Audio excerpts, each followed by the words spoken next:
So, good morning everyone. In the previous session, I have discussed with you guys the fat soluble vitamins. हमने micronutrients start किया था और micronutrients में I have covered the fat soluble vitamins. So, आज का जो हमारा topic है micronutrients में ही हम vitamins करेंगे और vitamins में we will do the water soluble vitamins. So, water soluble vitamins. Yes. Water soluble vitamins में हम किस विटामिन को इंक्लूड करते हैं? So in case of water soluble vitamin there are mainly two vitamins, vitamin C and vitamin B complex.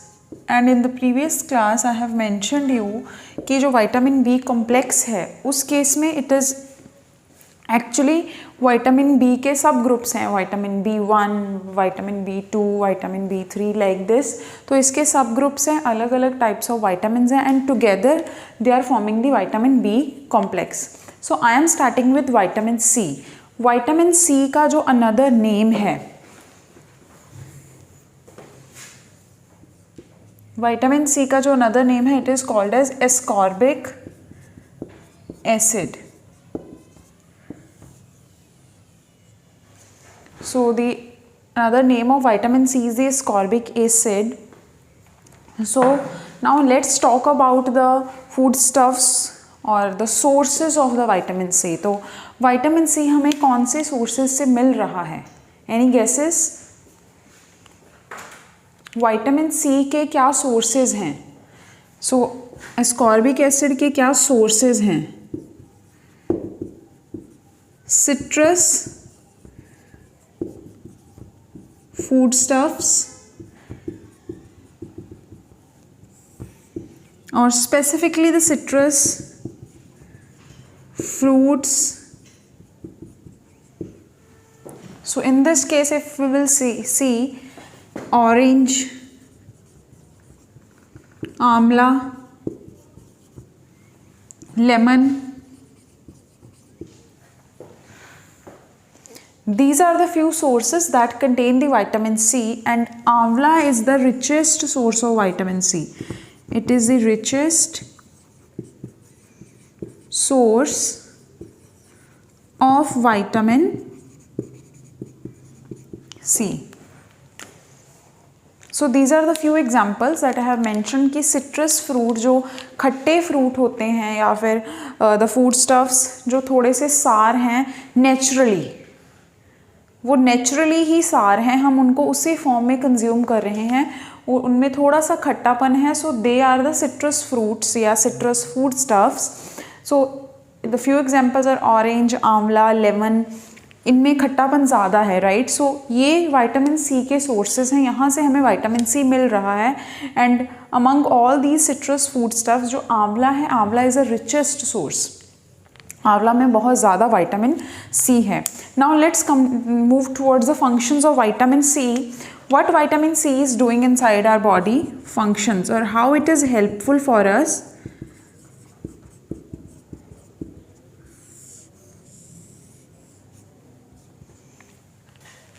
Functions of vitamin C. Vitamin C के क्या functions हैं?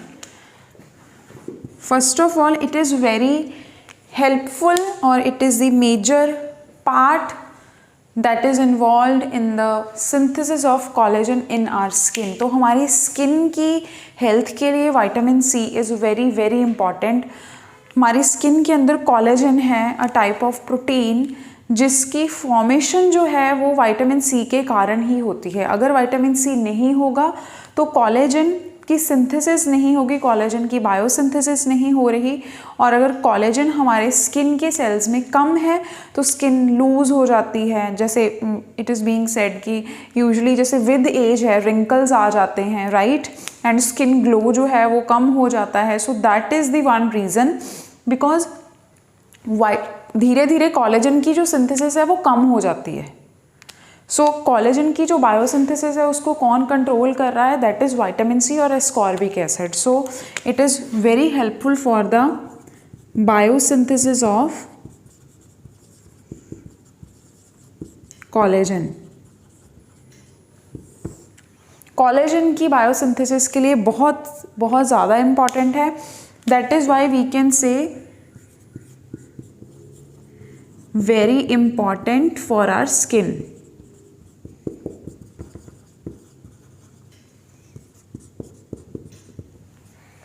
It is very important for our skin. हमारी skin की health के लिए बहुत ही ज़्यादा इम्पॉर्टेंट है. अपार्ट फ्रॉम दिस, जो विटामिन सी है, it has a protective function also. It protects our body from certain types of infections. तो इट हैव द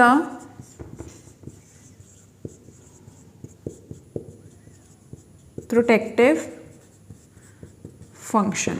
हमारी प्रोटेक्शन, हमारे somehow it is controlling the functions of our immune system. Overall, it is, you can say, it acts as a protective function. इसका जो main function है, apart from the collagen synthesis और apart from the biosynthesis of specific protein that is very very important for our skin, उसके अलावा vitamin C का protective function है, हमारे overall पूरी बॉडी की प्रोटेक्शन में हेल्पफुल है along with the other vitamins. Clear?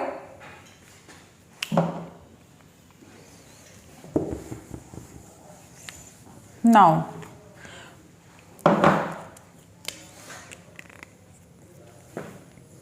The another function, I am writing it here. It is also very, see ये स्किन की हेल्थ के लिए इम्पॉर्टेंट है, हमारी स्किन के लिए इम्पॉर्टेंट है.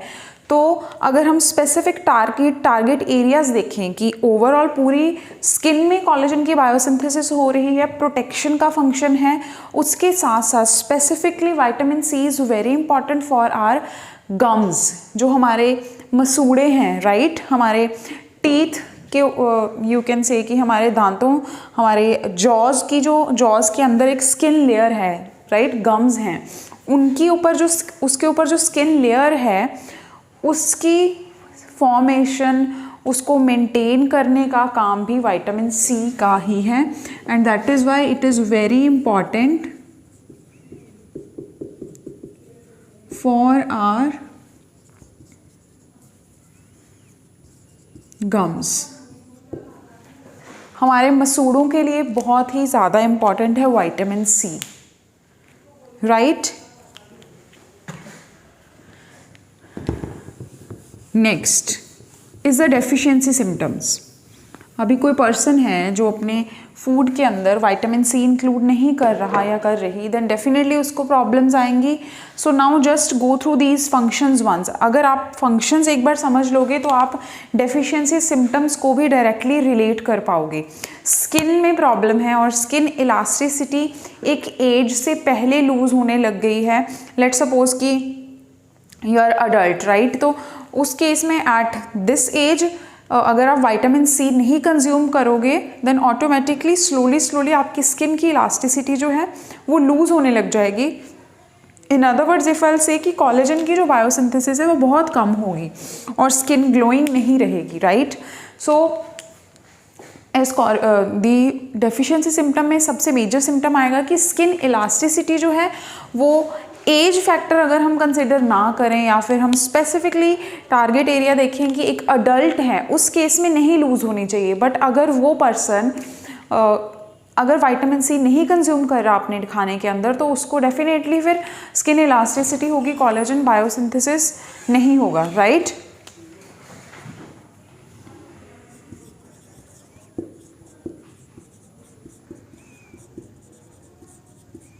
डेफिशिएंसी सिम्टम्स में द मेजर सिम्टम जो है that skin will be affected the most. And skin कैसे कि skin elasticity,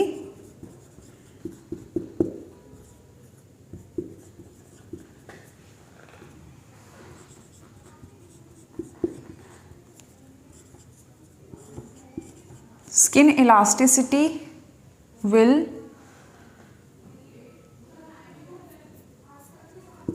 be affected.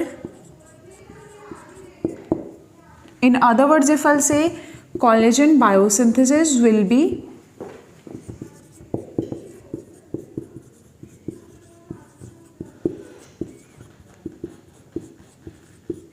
Less, तो स्किन लूज हो जाएगी जल्दी। Second another function is the bleeding gum disorder. Second another deficiency symptom is the bleeding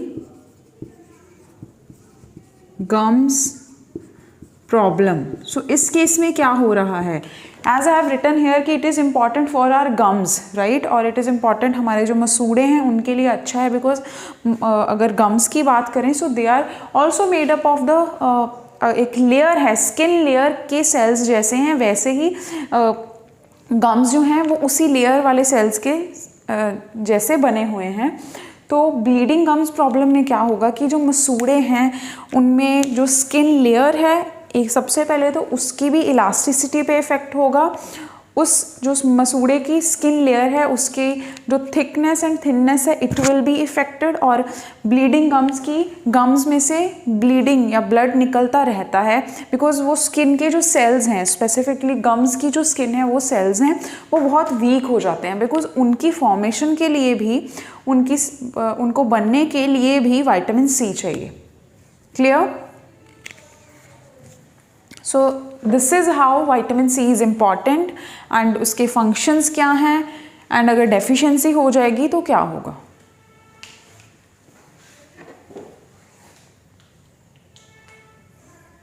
so this is all about the first water soluble vitamin, that is vitamin C. Now I am starting with the vitamin B complex.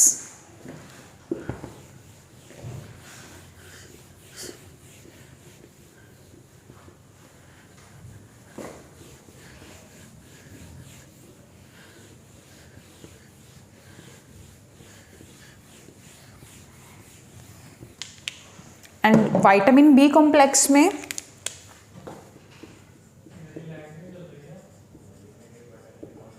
vitamin B complex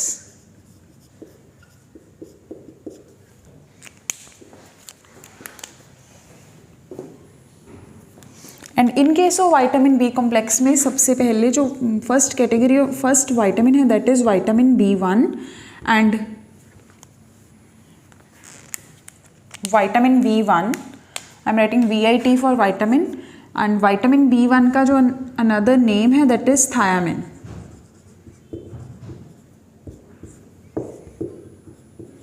किसी ने सुना है पहले vitamin B1 के बारे में? Yes. So vitamin B1 is the first type of vitamin of vitamin B complex. So another name is the thiamine. So now sources कि हमें कहाँ से vitamin B1 मिलता है. So the sources of vitamin B1.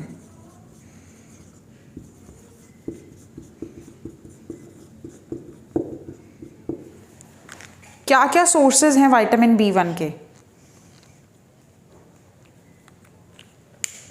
Vitamin B1 के sources क्या क्या हैं? We will get the vitamin B1 from milk and milk products,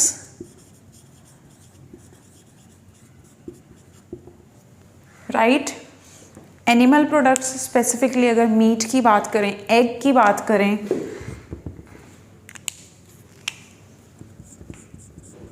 meet,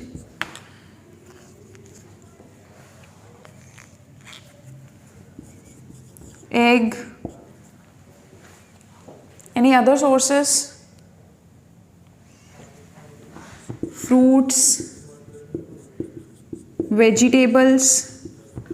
See here I am writing fruits and vegetables. तो हम ऐसा नहीं बोल सकते कि yes कुछ specific fruits हैं जिनको हम richest source बोल सकते हैं, उस केस में भी let's see here I have written egg, तो इट डज नॉट मीन कि एग के अंदर सिर्फ विटामिन B1 है, नो, एग के अंदर विटामिन B कॉम्प्लेक्स के बाकी विटामिन्स भी होंगे, उनमें से कुछ हो सकते हैं।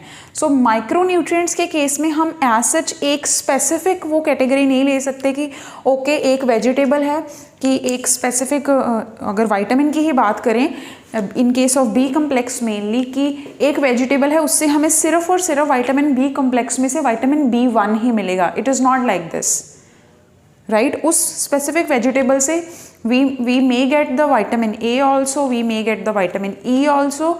सो फ्रूट्स एंड वेजिटेबल्स इसीलिए बोलते हैं कि फ्रूट्स और वेजिटेबल्स खाओ, बिकॉज माइक्रो न्यूट्रिएंट्स जो हैं मेनली वाइटामिन एंड मिनरल्स हमें फ्रूट्स एंड वेजिटेबल्स से मिलते हैं।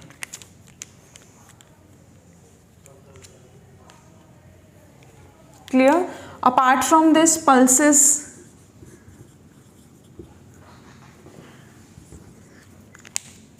जो दाल होती है, serials, they are the sources of vitamin B1. Now functions, क्या functions है vitamin B1 के inside our body?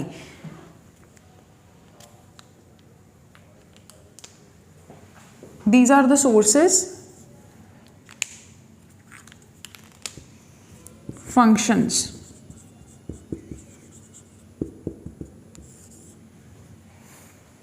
First of all, if I'll talk about the functions of the vitamin B1, it is involved in the various processes or the metabolical activities that are going inside our body, कि हमारी body के अंदर बहुत कुछ चल रहा है, right? बहुत सारी यू कैन से कि चीज़ें फॉर्म हो रही हैं, वेस्ट प्रोड्यूस हो रहा है, वो सारे सिस्टम की फंक्शनिंग के लिए vitamin B1 is involve. So overall it is involve in metabolism.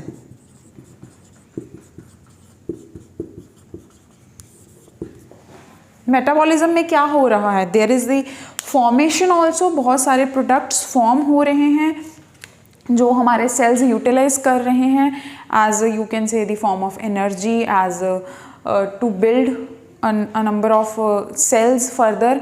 उसके साथ साथ बहुत सारे ऐसे प्रोडक्ट्स हैं जिनका ब्रेक डाउन हो रहा है और वो ब्रेक डाउन होके एनर्जी दे रहे हैं या उनसे कुछ वेस्ट बन रहा है. So that is what the metabolism is, right? तो it is involve in the metabolism. Overall अगर हम चेक करें तो it is involve in the metabolism as it is the water soluble. तो वाटर सॉल्युबल वाइटामिन्स की, सारे vitamins की अगर हम एब्जॉर्प्शन की बात करें, so they get easily mixed with water. ठीक है, खाने के अंदर पानी है या if we are consuming water, we are having food, तो उसके साथ ईजिली पानी के अंदर मिक्स होके दे गेट ईजिली एब्जॉर्ब्ड. जैसे in case of fat soluble vitamins we have already discussed कि they get absorbed with the fat that is present in the food. अगर आप ये वो सोच रहे हो कि आप फैट नहीं कंज्यूम करोगे तो जो फैट सॉल्युबल वाइटामिन्स हैं आपके खाने के अंदर वो नहीं एब्जॉर्ब होंगे फिर. सो दैट इज़ वाई फैट की कंजम्पशन भी बहुत इम्पॉर्टेंट है. अदरवाइज हमें फैट सॉल्युबल वाइटामिन सिस्टम के अंदर नहीं जाएंगे और हमें उनके डेफिशिएंसी सिम्टम्स होंगे. Clear? And in this case it is overall involve in the metabolism. हमारे सिस्टम की फंक्शनिंग को कंट्रोल कर रहा है and it is required for the growth of our body.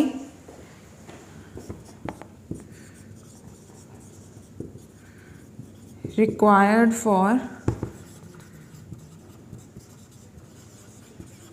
growth of our body.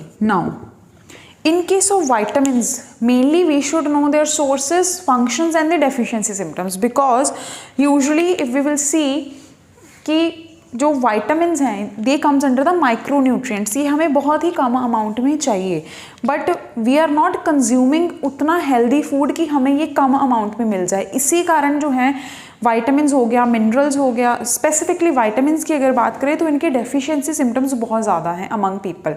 So in this case what will happen in case of deficiency symptoms, the problem that is associated with the vitamin B1 is the beriberi.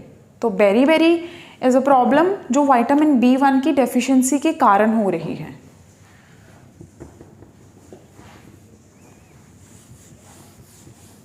So here I am writing the deficiency.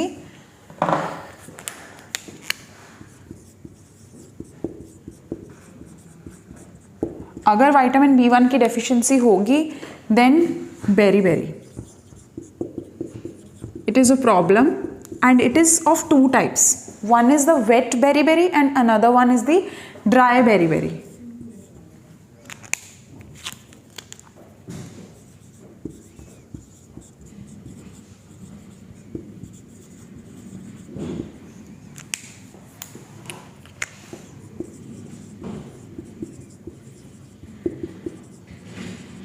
Have you heard about this problem earlier? Beri problem के बारे में आपने सुना है?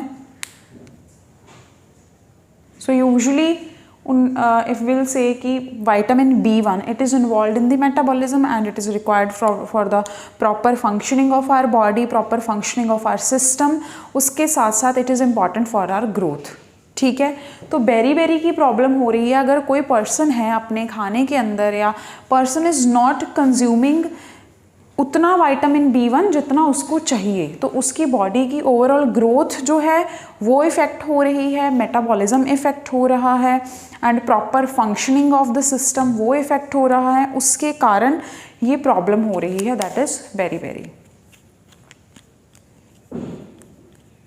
So in this case what will happen, अगर हम common symptoms देखें in case of the beri, अगर वेट बेरी के साथ देखें तो वेट बेरी में यूजुअली पर्सन की जो यू विल से कि the water will start accumulating in the cells, oedema हो जाता है कि स्वेलिंग हो जाती है बॉडी में.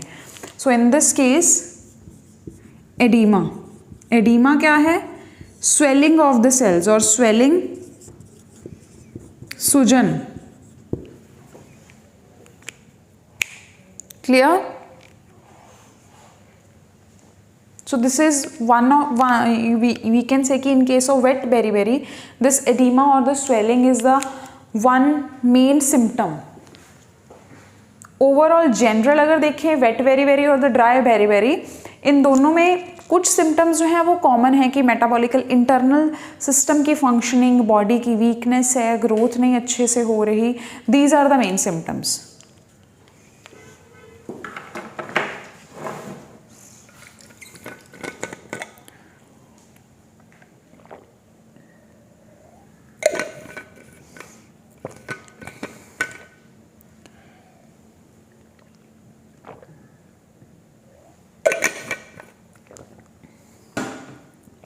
Apart from this, in case of beriberi, muscles are affected. See, growth नहीं होगी, body weakness होगी तो muscles में भी तो problem आएगी.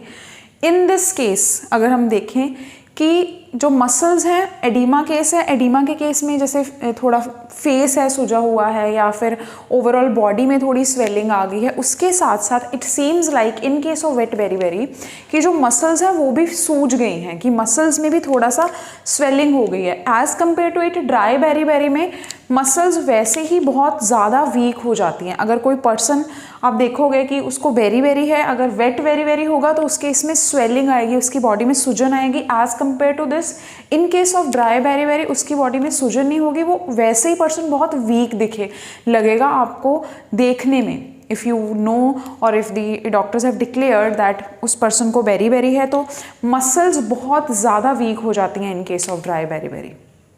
Clear? So overall this beriberi problem is associated with the deficiency of vitamin B1 and in this case mainly body बहुत weak हो जाती है, growth and development में problem है, muscles weak हो जाते हैं. अगर मसल्स वीक हो गए या फिर पूरा सिस्टम की फंक्शनिंग कंट्रोल में नहीं है देन डेफिनेटली अलग अलग सिस्टम्स, लेट्स सी कि अगर सर्कुलेटरी सिस्टम है, हार्ट की फंक्शनिंग है वो इफेक्ट होगी, ब्लड प्रेशर इफेक्ट होगा. Clear? So this is all about the vitamin B1.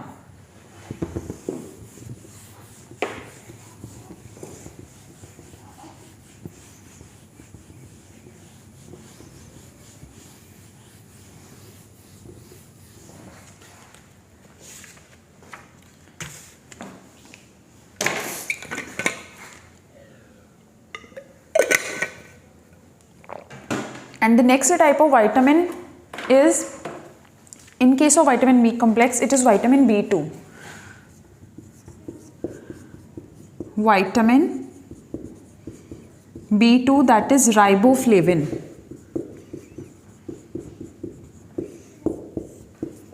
Riboflavin. So yes, in this case, in case of vitamin B2, if we will see कि sources क्या होंगे vitamin B2 के, like in case of vitamin B1 हमने sources किए हैं कि we get the vitamin B1 from the you will say कि fruits, vegetables, milk and milk products. तो सिमिलरली विटामिन B2 के क्या सोर्सेज होंगे? And when I have started with the vitamin B1 I have already mentioned, see we can not say कि हमें milk से सिर्फ vitamin B1 मिल रहा है, नो, विटामिन बी कॉम्प्लेक्स के और विटामिन्स भी हमें मिल सकते हैं. So in this case again we get the vitamin B2 from egg, from milk and milk products,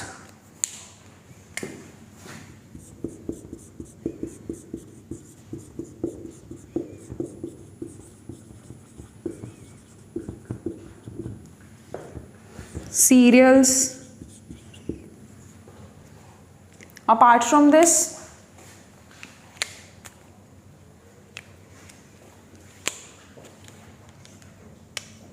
cereals में जैसे wheat कंज्यूम करते हैं हम, so some amount of vitamin B2 we can get from there also. उसके साथ साथ again fruits and vegetables.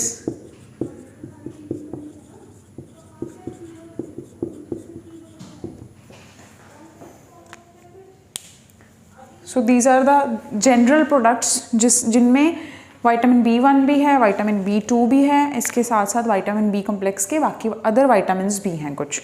Now the functions, these are the sources कि हमें कहाँ से मिल सकता है. I am writing the commonly used, you can say कि फूड स्टफ्स की जो हम कॉमनली कंज्यूम करते हैं. तो विटामिन B2 जो है राइबोफ्लेविन वो इन जनरल प्रोडक्ट्स से हमें मिलता है. उसके बाद है function. Yes, according to you क्या फंक्शन होगा. In this case also vitamin B2 जो है, vitamin B2 is also involve in the metabolism. Inside our body बहुत सारे रिएक्शंस चल रहे होते हैं, that we call the oxidation reduction reaction. So अगर जनरली हमने समझना है oxidation reduction reaction in terms of our internal system functioning, right, and we have to directly relate it with the nutrition कि जो हम खाना खा रहे हैं उसके अंदर विटामिन B2 होगा और वो खाना कैसे अंदर जाकर क्या काम कर रहा है, या स्पेसिफिकली विटामिन B2 क्या काम करेगा. तो it is involve in the oxidation reduction reaction जो हमारे सिस्टम के अंदर चल रहे हैं. एंड वो reactions basically you can say कि एनर्जी प्रोडक्शन के मैकेनिज्म्स में इन्वॉल्व हो सकते हैं, या फिर हमारी बॉडी के अंदर जैसे कुछ हार्मफुल प्रोड्यूस हुआ है उसको न्यूट्रलाइज करने के लिए या उसको कम्प्लीटली वैनिश करने के लिए वो रिएक्शंस इन्वॉल्व हैं, और वो रिएक्शंस हो सकते हैं जिनमें विटामिन B2 इन्वॉल्व है. सो मेन फंक्शन है, it is involve in oxidation reduction reactions.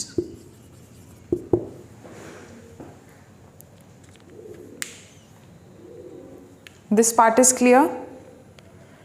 This is the main function of riboflavin. Apart from this, we can say कि it is overall again like vitamin B1, it is involved in the metabolism. ये metabolism जो हमारे system के अंदर functioning हो रही है, it is involved in that. Clear? Now let's come to the deficiency symptom. अगर कोई पर्सन है उसके डाइट में और वो वैसा खाना नहीं खा रहा जिससे उसको विटामिन B2 मिलना चाहिए, तो डेफिनेटली ऑक्सीडेशन रिडक्शन रिएक्शंस नहीं होंगे. ये रिएक्शंस बेसिकली अगर बात करें ये मेटाबॉलिज्म में ही इन्वॉल्व हैं. तो मेटाबॉलिज्म उस पर्सन का इफेक्टेड होगा. इंटरनल सिस्टम जो है फंक्शनिंग है जो उसके अंदर कोई भी, अगर हम एक अलग सिस्टम की बात करें कि उसका डाइजेस्टिव सिस्टम है, उसका रेस्पिरेटरी सिस्टम है, उसका एक्सक्रीटरी सिस्टम है, उनकी फंक्शनिंग जो है वो इफेक्ट हो सकती है, right, because metabolism is affected और इंटरनल रिएक्शंस आर इफेक्टेड. तो वो फंक्शनिंग जो है वो प्रॉपरली नहीं होगी. And in case of deficiency symptom,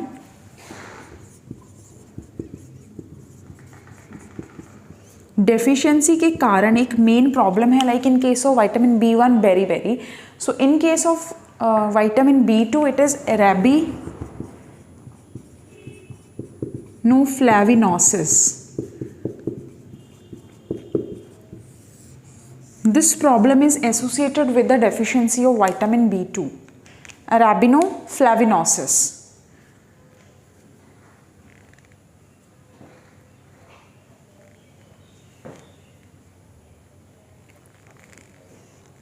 So what will happen in this case?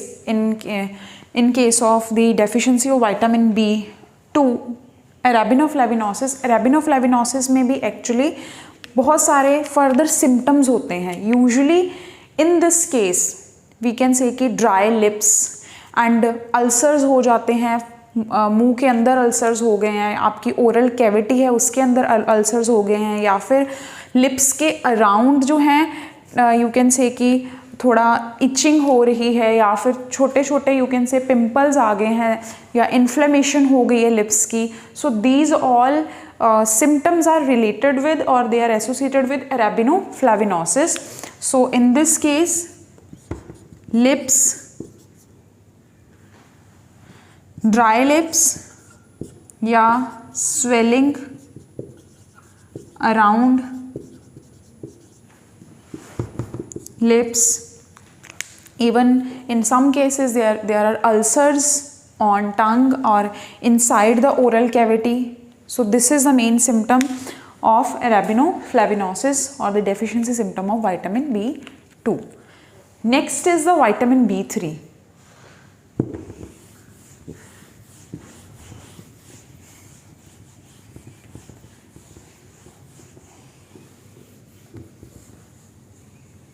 Next vitamin is the vitamin B3.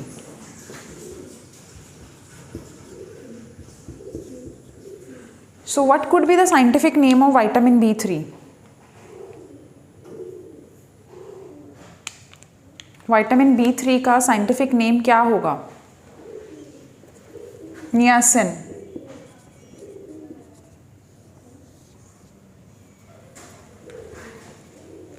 What are the main sources of vitamin B3?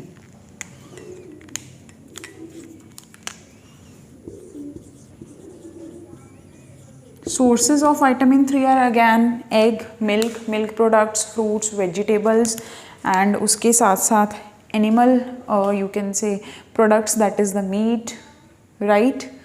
So these are the some commonly consumed foodstuffs from where we will get the vitamin B3. इसीलिए vitamin B complex है, because ये usually अगर हम बात करें तो बहुत common food stuffs हैं जिनमें से विटामिन B1 भी मिल रहा है, B2 भी मिल रहा है, B3 भी मिल रहा है, एंड विटामिन B कॉम्प्लेक्स के अदर पार्ट्स भी मिल रहे हैं.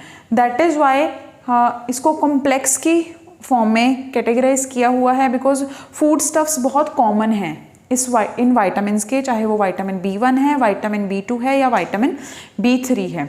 So sources are same as that of the other vitamins. Now let's come towards the functions. कि niacin, what it is doing inside our body, क्या function है vitamin B3 का, what it is doing. Have you heard about the functions of vitamin B3 या vitamin B complex earlier? Then you can make any guesses कि क्या function हो सकता है vitamin B3 का इनसाइड आवर बॉडी, और what it is doing and how it is helpful for our body, या in other words if I say why we should consume vitamin B3, because कोई function तो होगा, तभी तो हम बोलते हैं कि डेफिशिएंसी होगी है विटामिन की, या vitamins are important. Like vitamin B2, this niacin is also involved in the oxidation reduction reactions that are going inside our body, or in general if I'll say it is involved in the metabolism. It is involved in metabolism, and it is involved in oxidation reduction reactions like vitamin B2 is doing. Here I have written metabolism means पूरे internal system में जो कुछ कोई भी reactions हो रहे हैं energy production के, एनर्जी यूटिलाइजेशन के, in that cases this vitamin is involved, and in oxidation and the oxidation reduction reactions are the part of the metabolism only. ये एक्चुअल में मेटाबॉलिज्म का ही पार्ट है. So in this case functions तो general हैं, same type of functions हैं, and if we will see कि what are the main deficiency symptom. अगर कोई पर्सन है वो अपने डाइट के अंदर विटामिन B3 नहीं कंज्यूम कर रहा, तो उस केस में क्या सिम्टम्स होंगे, डेफिशिएंसी सिम्टम्स क्या हो सकते हैं उस पर्सन को।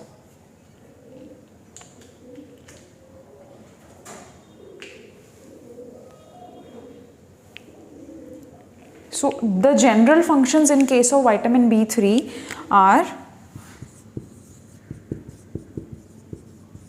वो उस मेटाबॉलिज्म के साथ हमने रिलेट करना है उसको। Again body weakness, weight loss, फिटीग की पर्सन बहुत लेजी फील करेगा, उसका सिस्टम इंटरनल हमारे अंदर जो है विटामिन B3 जा ही नहीं रहा, तो कोई काम कैसे होगा। तो overall the general deficiency symptoms are weight loss, fatigue, person बहुत थकान फील करेगा, मसल वीकनेस,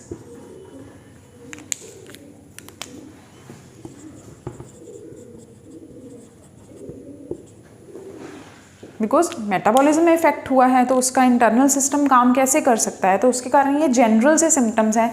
डेफिशिएंसी सिम्टम्स जो हैं ये बहुत ही जनरल हैं कि ये चीज़ें जो हैं वो होती हैं। इसके अलावा in case of vitamin B3 there are mainly 4 Ds are associated. अगर जैसे डेफिशिएंसी है तो मेन जो सिम्टम्स हैं वो 4 Ds के हैं कि डर में टाइटिस,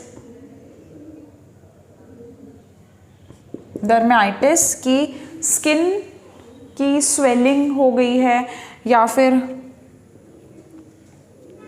स्किन पे कुछ इन्फ्लामेशन टाइप है, कोई इन्फेक्शन है, डायरिया,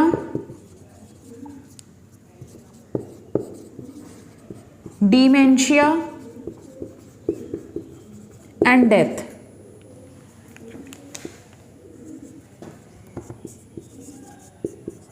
तो बेसिकली इस केस में क्या है, मेटाबॉलिज्म इफेक्टेड है, वेट लॉस हो गया, बहुत ही थकान फील हो रही है, मसल्स वीक हो गए हैं, उसके कारण ये अनदर कॉमन सिम्टम्स है कि स्किन के ऊपर कोई इन्फेक्शन हो जाएगा। स्किन बिकॉज सिस्टम अंदर से ही अच्छे से नहीं चल रहा, तो पर्सन को कोई वैसे भी जनरल इन्फेक्शन जल्दी हो सकता है।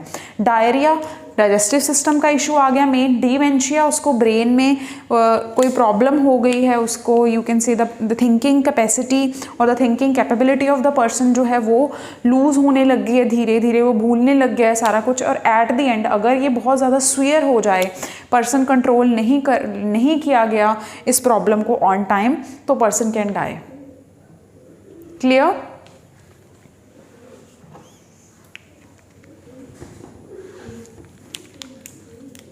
This was the third type. So vitamin B1, B2 and B3. In this case, we have discussed so far these 3 vitamins along with their functions, sources and the deficiency symptoms. Clear? So till here कोई problem है, कोई doubt है इस case में?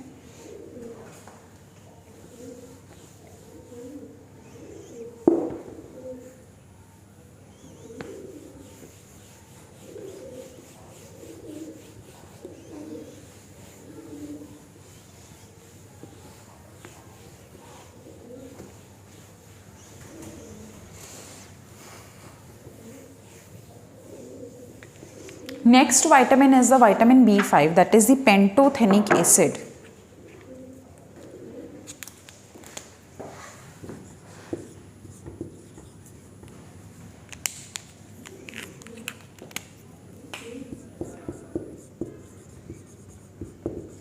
Vitamin B5, pantothenic acid.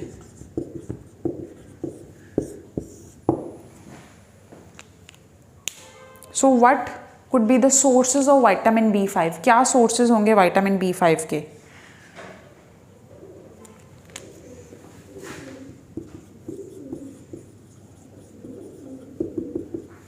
Vitamin B5 के क्या sources होंगे?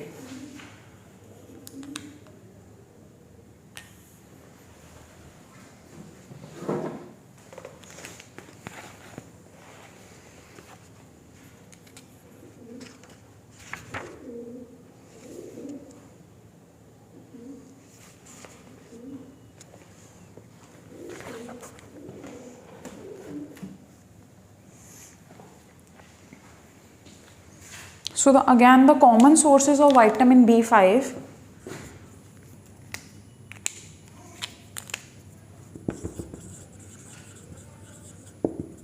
egg, fish, meat,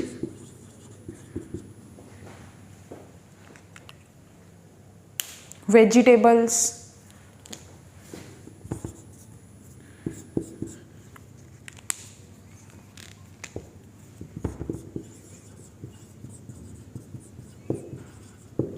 these are the few sources that are related with the vitamin B5 कि हमें यहाँ से विटामिन B5 मिलता है. अभी क्या फंक्शंस होंगे विटामिन B5 के inside our body, what it is doing. So vitamin B5 का जो फंक्शन अगर हम देखें, it act as a coenzyme.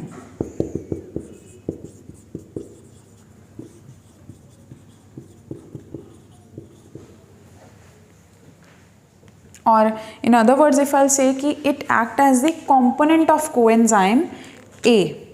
ये कोएंजाइम ए का पार्ट बन रहा है विटामिन B5 और this coenzyme A is again it is involve in the metabolic reactions. तो जनरली अगर देखिए विटामिन बी कम्प्लेक्स के बहुत सारे ऐसे विटामिन हैं जो ओवरऑल नॉर्मल मेटाबॉलिज्म में इन्वॉल्व है एंड हर विटामिन का एक अपना फंक्शन है. तो इस केस में it acts as the part of coenzyme A का पार्ट बन रहा है और जनरली देखिए अगेन मेटाबॉलिज्म में participation. Metabolism if we will see the deficiency symptoms की डेफिशिएंसी सिम्टम्स क्या हैं विटामिन B5 के. अगेन डेफिशिएंसी सिम्टम्स में overall metabolism is affected, the person will feel फिटीग, weakness feel होगी, right. So in case of deficiency symptoms, hair loss, overall skin problems and उसके साथ साथ the person will feel weak, muscles weakness. These are the general symptoms of the deficiency of vitamin B5.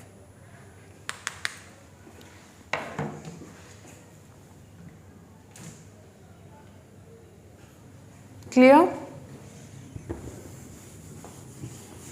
Next type of vitamin is pyridoxine. Pyridoxine.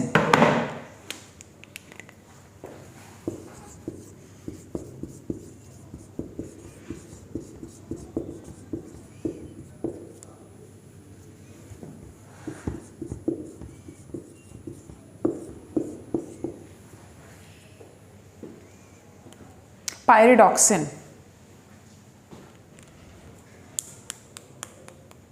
So what this vitamin is doing and what are the sources? क्या sources हैं vitamin B6 के, pyridoxine के क्या sources हैं, कहाँ से हमें pyridoxine मिल रहा है? So sources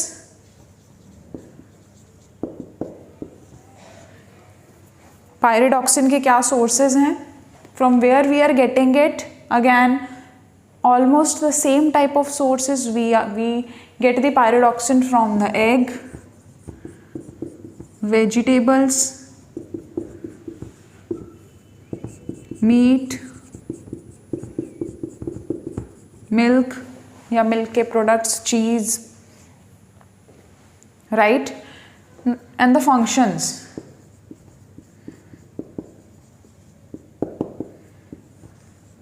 Pyridoxine is mainly involved in the deamination reactions or the specific type of reactions that are going inside in our body. इसका भी अगर जनरलाइज हमने करना है तो again it is involve in the metabolism. ये metabolism में ही इन्वॉल्व है पायरिडॉक्सिन. तो it is involve in the deamination reaction या अमाइनो ट्रांसफ़र रिएक्शंस की हमारे अंदर एक स्पेसिफिक रिएक्शंस हो रहे हैं जिसमें अमाइनो ग्रुप जो है या अमोनिया है, sorry not ammonia, it is the amino group जिसका ट्रांसफ़र होता है और उसके ट्रांसफ़र के कारण बहुत अलग अलग प्रोडक्ट्स बन रहे हैं और उन प्रोडक्ट्स की यूजेज हो रही है सिस्टम के अंदर किसी यू कैन से और प्रोडक्ट की फॉर्मेशन के लिए या फिर as a energy source. So again it is involve in the metabolic reactions. जो इम्पॉर्टेंट रिएक्शंस हमारे सिस्टम के अंदर चल रहे हैं उसके अंदर विटामिन B6 का बहुत ही इम्पॉर्टेंट रोल है। तो ये भी again it acts as a coenzyme, एक कुछ स्पेसिफिक रिएक्शंस हैं उसका पार्ट बन रहा है। बहुत सारे हॉर्मोन्स हैं, उनकी फॉर्मेशन के लिए विटामिन B6 या pyridoxine is required. So it act as coenzyme and hormone formation, right? Now what will happen if the pyridoxine will be absent? तो specific अगर हम target areas देखें, as I have written here, it acts as a coenzyme, hormone की formation के लिए it is required and उसके साथ साथ it is required for the normal brain function, या specifically हम बात करें कि nervous system के लिए it is very important. Nervous system functioning, clear? तो अगर डेफिशिएंसी सिम्टम्स होंगे then mainly the nervous system will be affected, means person की जो थिंकिंग एबिलिटी है या ब्रेन की प्रॉपर फंक्शनिंग है इट वुड बी इफेक्टेड। उसके साथ साथ this as it acts as a coenzyme, तो बहुत सारे ऐसे रिएक्शंस में ये इन्वॉल्व है जहाँ पर later it is involve in the you can say the formation of blood cells, या फिर इफ आई से इन सिंप्लीफाइड फॉर्म की अगर डेफिशिएंसी हो जाती है तो एनीमिया हो जाता है पर्सन को, right? And what is anaemia? Normal अगर हम देखें एनीमिया में क्या होगा कि विल से कि the person has the deficiency of iron, right? Person को डेफिशिएंसी है, पर्सन के अंदर खून कम है, राइट? तो इट इज़ जनरल जो बॉडी के फंक्शंस हैं इट इज़ टारगेटिंग दैट कि स्किन प्रॉब्लम्स हो जाएंगी, बॉडी के ऊपर लीजन्स हो जाएंगे, अल्सर्स होने लग जाएंगे। So that is because of the deficiency of vitamin B6, that is the pyridoxine. तो generally it is targeting the systems individually, nervous system पे इफेक्ट हो गया, हार्मोनल इम्बैलेंस इशू हो गया है due to the deficiency of vitamin B6, because ये बहुत सारे ऐसे प्रोसेसेस में इन्वॉल्व है जिसके कारण उन हॉर्मोन्स की जो है फॉर्मेशन हो रही है। Clear? Next vitamin is vitamin B7, that is biotin. सुना है सबने बायोटिन के बारे में? Vitamin B7, that is biotin.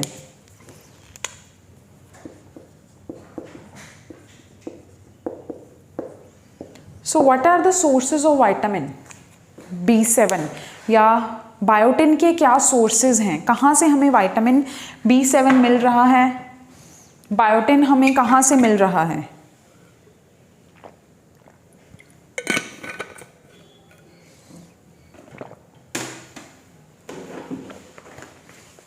From where we are getting vitamin B7?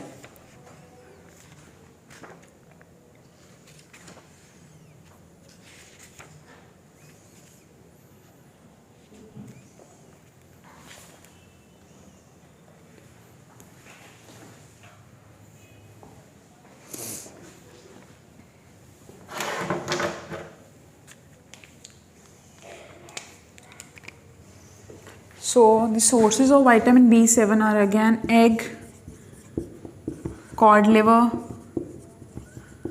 meat, egg, cod liver, meat, green leafy vegetables,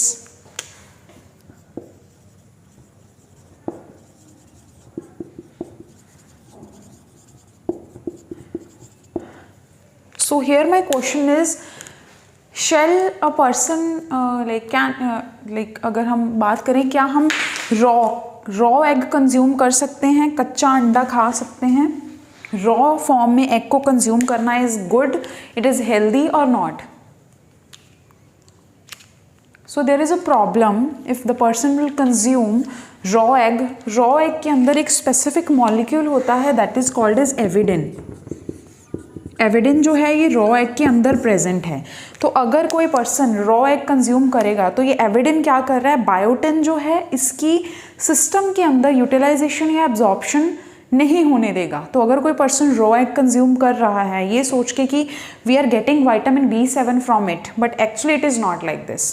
because जो raw egg अगर वो कोई कंज्यूम कर रहा है उसके अंदर से फिर ये वाला जो स्पेसिफिक एविडेंट जो प्रोटीन है, प्रोटीनेशियस फॉर्म है, व्हाट इट विल डू, ये बायोटिन जो उसके अंदर है उसको पकड़ के रखेगा, उसके साथ बाइंड कर जाएगा और हमारे सिस्टम के अंदर, हमारी बॉडी के अंदर फिर ये बायोटिन कोई काम नहीं कर सकता। There is only one problem, अगर कोई पर्सन रॉ एग खा रहा है तो जो विटामिन B7 है या बायोटिन है, it is not being utilised by the body because वो सिस्टम के अंदर जा ही नहीं रहा। क्लियर?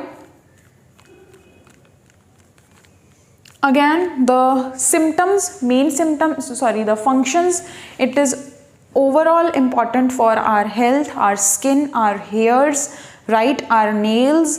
तो हमारे सिस्टम के अंदर अमाइनो एसिड्स हैं जो प्रोटीन बना रहे हैं हमारे, यू कैन से कि हमारे हेयर्स के अंदर जो प्रोटीन है, नेल्स के अंदर प्रोटीन है, स्किन के अंदर जो प्रोटीन है, उस प्रोटीन के फॉर्मेशन के लिए ये बायोटिन चाहिए। इसीलिए बोलते हैं कि बायोटिन जो है हेयर्स के लिए, नेल्स के लिए, स्किन के लिए अच्छा है। तो बायोटिन का जो मेन फंक्शन है या विटामिन B7 का मेन फंक्शन है, what it is doing, it is involve in various metabolical activities. Specifically अगर टारगेट एरिया देखें तो it is involve in the formation of amino acids. Amino acid से क्या बनेगा? फिर प्रोटीन बनेगा, और वो protein specifically hair protein, nail protein या स्किन प्रोटीन, ओवरऑल पूरे सिस्टम के अंदर वो प्रोटीन चाहिए, राइट? तो फंक्शंस में if you have to write it is helpful और it plays major role in the formation of amino acids, और वो अमाइनो एसिड्स फिर प्रोटीन बनाते हैं मिलके। उसके साथ साथ it is involve in the various metabolic activities.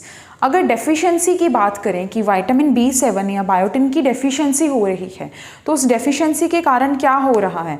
तो जैसे मैंने बोला कि मेटाबॉलिकल फंक्शंस में इन्वॉल्व है, तो मतलब सारे सिस्टम के साथ इसका कनेक्शन है।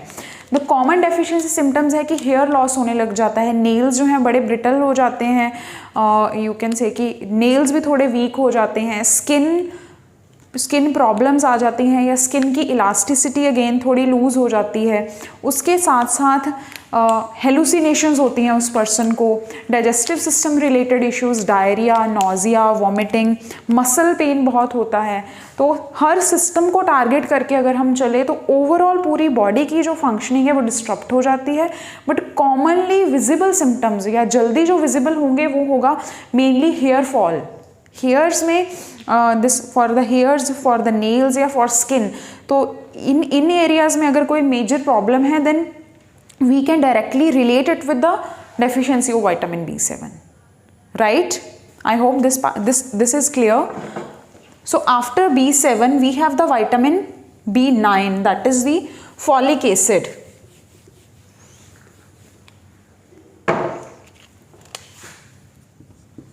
B9, that is the folic acid.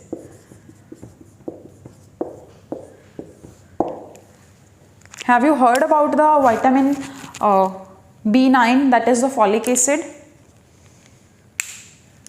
So if we talk about the sources, so mainly we get the vitamin B9 from the green leafy vegetables, like you can say कि spinach से मिल रहा है हमें, या और green leafy vegetables, and spinach is one of the richest source of the folic acid or vitamin B9.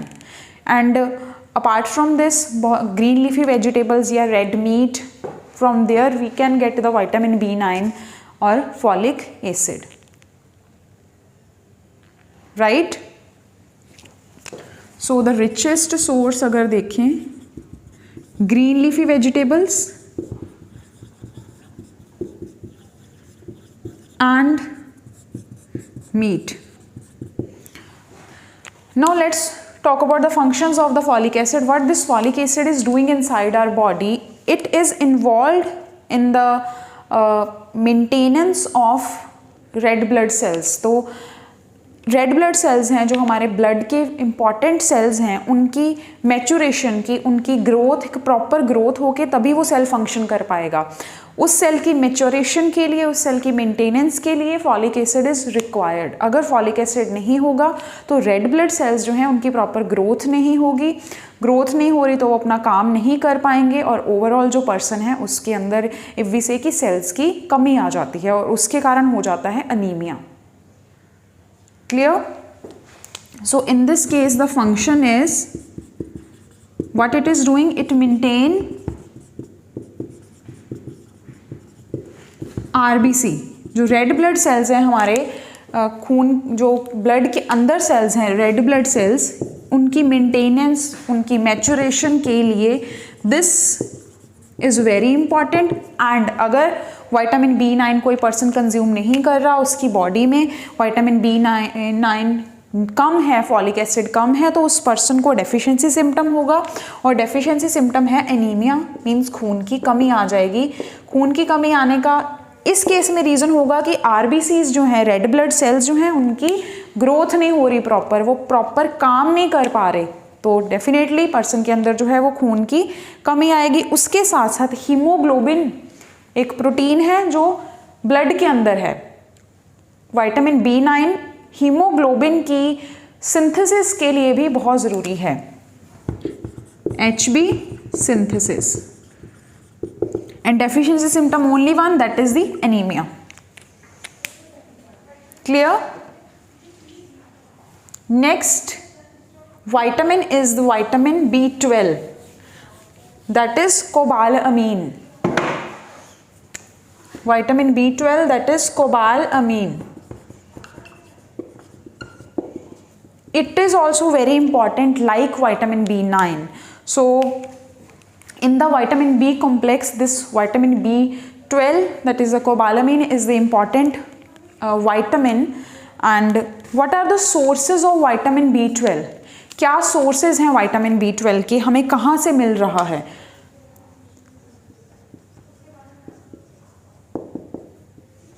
Yes, have you heard about this vitamin earlier? पहले सुना है इस विटामिन के बारे में?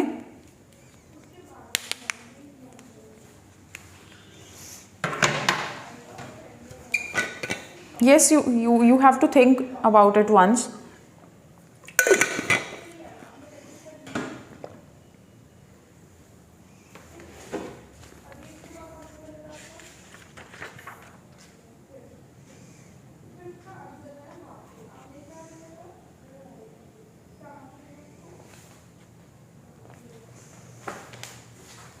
सो in case of vitamin B12 अगर देखें, cobalamin mainly from animal sources. Animal food जो है it is rich in vitamin B12। Plant based food से हमें विटामिन B12 नहीं मिलता है, तो animal food is the richest source of vitamin B12 and functions. Now functions की अगर बात करें तो विटामिन B12 जो है again it is involve in the proper functioning of red blood cells, कि हमारे रेड ब्लड सेल्स की प्रॉपर फंक्शनिंग के लिए विटामिन B12 इन्वॉल्व है, उनकी प्रॉपर वर्किंग के लिए। अगर हम बात करें कि ग्रोथ के लिए और मेंटेनेंस, स्ट्रक्चर को मेंटेन करना है किसी सेल की, या स्पेसिफिकली रेड ब्लड सेल की अगर ग्रोथ करवानी है और उसकी मैच्योरेशन, उसकी मेंटेनेंस करनी है उस सेल के लिए, उसके लिए vitamin B9 is involve. B12 का काम है, एक बार सेल की ग्रो हो गई, सेल अभी फंक्शनिंग के लिए रेडी है, उसकी आगे जो एग्जैक्ट फंक्शनिंग होनी है, सेल रेड ब्लड सेल्स ने ऑक्सीजन को कैरी करना है, राइट, हीमोग्लोबिन उसके साथ बाइंड करेगा, आयरन बाइंड करेगा, वो सारे जो प्रोसेसेस हैं उसके लिए vitamin B12 is involve, right. So it is again for RBC functioning. यहाँ पे RBC फंक्शनिंग का मीनिंग है कि हीमोग्लोबिन भी बाइंड होना चाहिए, आयरन भी बाइंड होना चाहिए, तभी RBCs प्रॉपर फंक्शन कर पाएंगे। Apart from this it is involve in the general activities that are going inside our body. अगर हम बात करें डेफिशिएंसी सिम्टम की, in this case the deficiency symptom is again the anaemia, because अगर RBC की functioning proper नहीं हो रही है तो वो अगर काम ही नहीं कर पा रहे हैं, काम क्यों नहीं कर पा रहे, या तो ये होगा कि आयरन बाइंड नहीं किया, राइट, हीमोग्लोबिन बाइंड नहीं किया, तो उसके कारण पर्सन के अंदर खून की कमी आ जाएगी, दैट इज़ द एनीमिया। अगर हम विटामिन B9 या B12 दोनों के केस में एनीमिया हो रहा है, इन this case the anaemia is called pernicious anaemia. Pernicious anaemia means RBC की फंक्शनिंग के कारण एनीमिया हो रहा है। And in case of B9 के केस में अगर हम देखें, B9 के केस में भी हमने एनीमिया किया है, that is the megaloblastic anaemia, megaloblastic anaemia. And ये एनीमिया है due to the improper shape of RBC की मैचुरेशन नहीं हो रही है, उनकी स्ट्रक्चर मेंटेन्ड नहीं है, उसके कारण ये एनीमिया हो रहा है।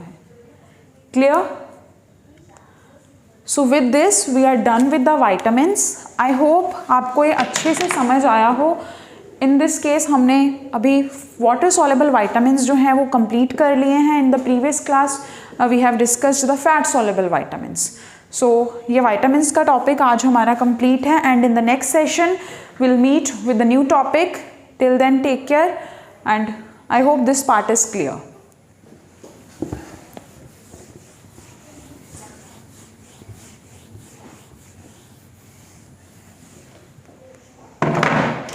And this vitamin part is actually very important because normally we don't consider the micronutrients कि वो बहुत ज़्यादा important है। इसी कारण deficiency symptoms आ रहे हैं कि हमें लगता है कि सिर्फ हमें energy के लिए खाना चाहिए। नो, बाकी और functions भी हैं खाने के, right? इसीलिए आपको food and nutrition की knowledge होनी चाहिए because you should know कि आप अपना meal कैसे ready करो, कि आपके खाने में क्या होना चाहिए, right? So because of that you should have the knowledge of these vitamins, macronutrients, minerals. Clear? So in the next lecture we'll meet with a new topic. That's all for today. Thank you.